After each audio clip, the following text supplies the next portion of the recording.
Hello everyone, hope you are doing well. Once again, welcome to my channel.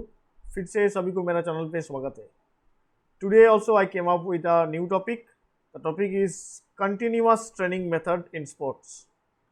I think you must be knowing that this is a topic taken from the chapter training methods from the syllabus ISC class 12 physical education.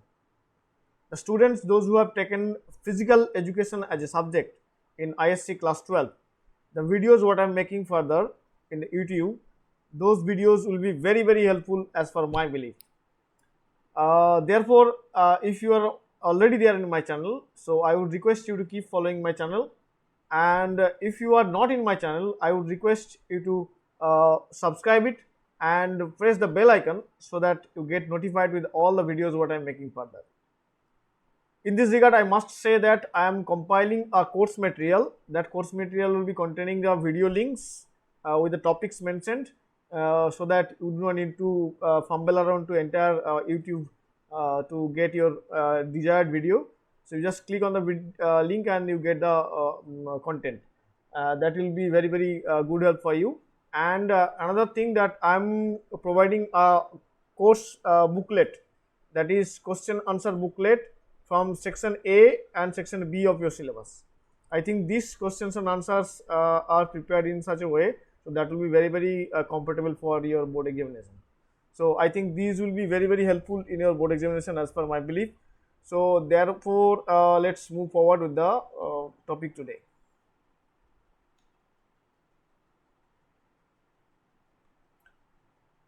So as you can see, the topic is continuous training method. So by the word continuous, we can understand that some activities or some kind of exercise that should be continued for a prolonged period of time. So that's what we can understand with the word apparently, right? मतलब इसका मतलब क्या है कि कोई चीज़ को, कोई activity को कंटिन्यूसली करते रहना, ये एक्चुअली कंटिन्यूस ट्रेनिंग का मेन अपरेंट मीनिंग होगा. ठीक है, देखते हैं इसका असली मीनिंग क्या है. Continuous training is a method of cardiovascular and endurance training.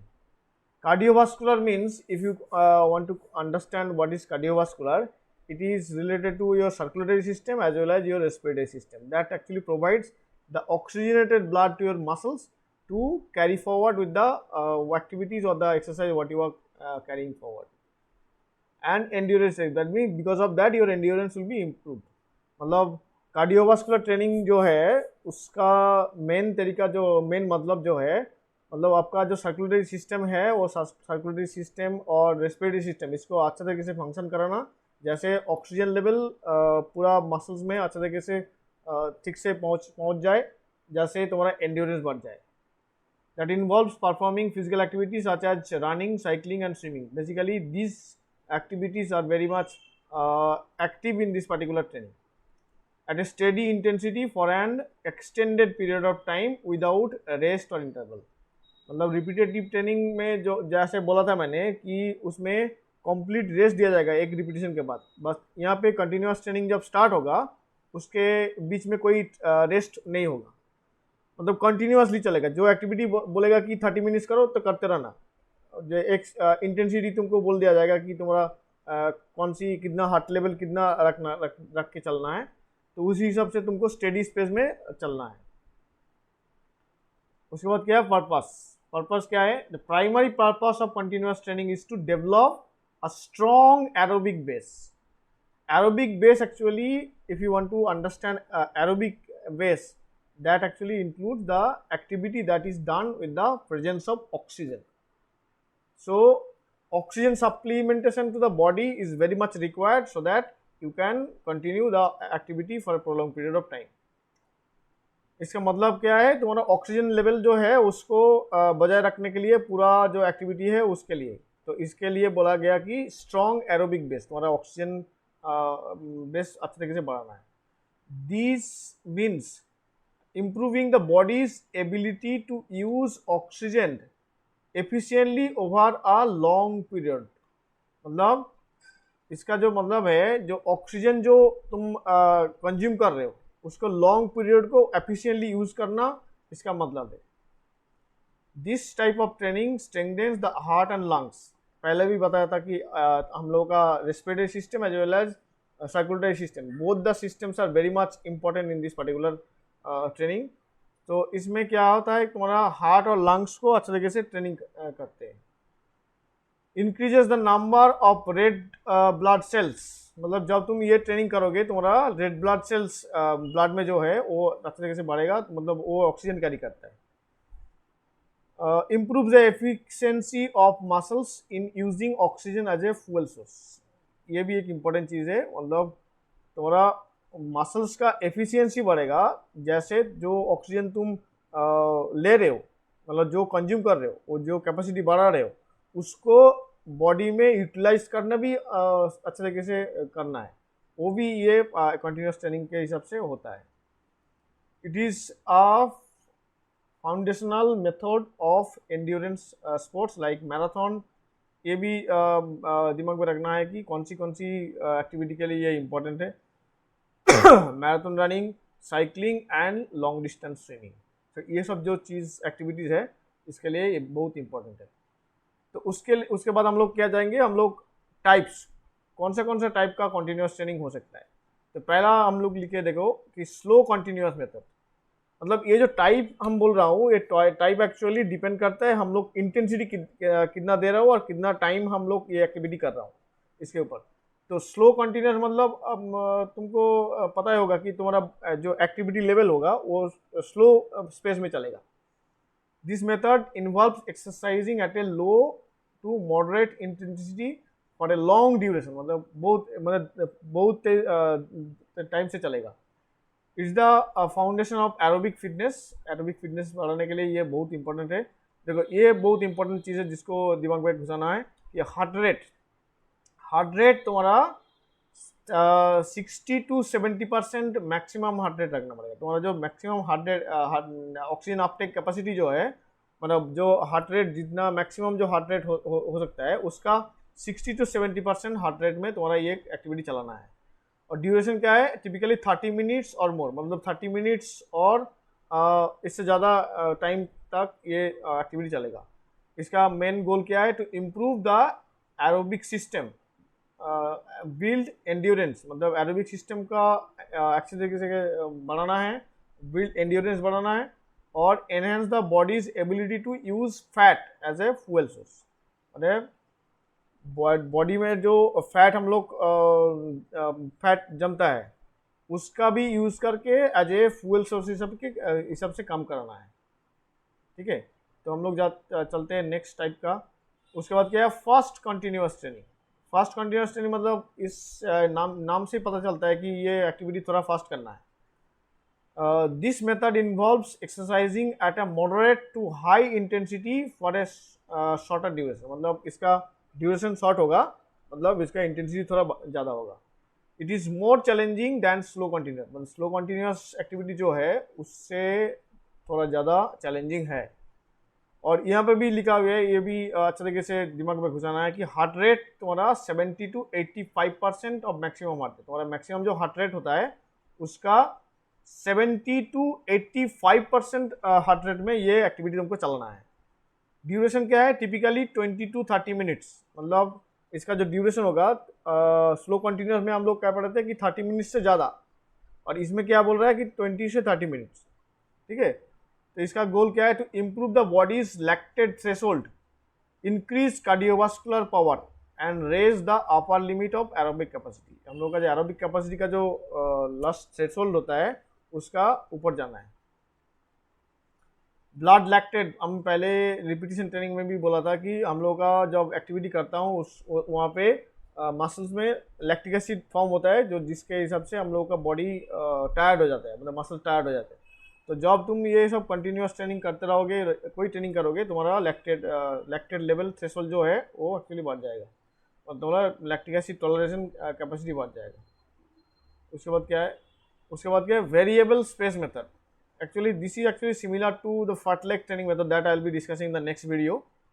This method involves continuous exercise with unstructured changes in space and intensity. इसके यहाँ पे क्या होता है कि तुम्हारा जो स्पेस और इंटेंसिटी है उस वहाँ पे बहुत सारे मॉडिफिकेशन कर सकते हो। It blends aerobic and aerobic work. उसमें क्या होता है कि तुम्हारा कभी बहुत फास्ट रनिंग हो सकता है और कभी कभी बहुत स्लो रनिंग भी हो सकता है। तो यहाँ पे लिखा हुआ है heart rate varies widely from low intensity recovery to high intensity sprinting, मतलब slow space activity to high space activity, fluctuating throughout the session. पूरा जो सेशन इसका जो प्लान होता है इसका हिसाब से कोच डिसाइड कर सकते हैं और जो प्लेयर जो अपना अपना ये एक्टिविटी प्लान कर रहा है उसके हिसाब से भी हो सकता है। अच्छा, ड्यूरेशन क्या है? टिपिकली 30 मिनट्स और मोर, मतलब इसे 30 मिनट्स के ज़्यादा ही करना है। इसका गोल क्या है? To develop both aerobic and anaerobic system. Aerobic मतलब ऑक्सीजन यूज करके एक्टिविटी करना है, एरोबिक मतलब जहाँ पे ऑक्सीजन का बहुत ज़रूरत नहीं है। Improve the ability to handle changes in pace and build mental toughness, मतलब ये मेंटल टफनेस और स्पेस चेंज करने के लिए जो मेंटल स्टेबिलिटी है उसको हेल्प करेगा बढ़ाने के लिए। उसके बाद क्या है? प्रोसीजर नॉर्मली क्या होता है कि हम लोग को वार्म अप करना पड़ता है, 5 to 10 मिनट्स वार्म अप करना है। उसके साथ कंटिन्यूस एक्टिविटी जैसे प्लान किया हुआ होता है। ये वेरिएबल स्पेस मेथड होगा कि स्लो कंटिन्यूस होगा कि फास्ट कंटिन्यूस होगा, उसके हिसाब से जो प्लान होगा वो प्लान के हिसाब से हमको एक्टिविटी करना है। उसके बाद कूल डाउन जरूर करना है 5 से 10 मिनट, ठीक है। उसके बाद एडवांटेजेस, ये बहुत इंपॉर्टेंट चीज़ है, एग्जाम में आता है।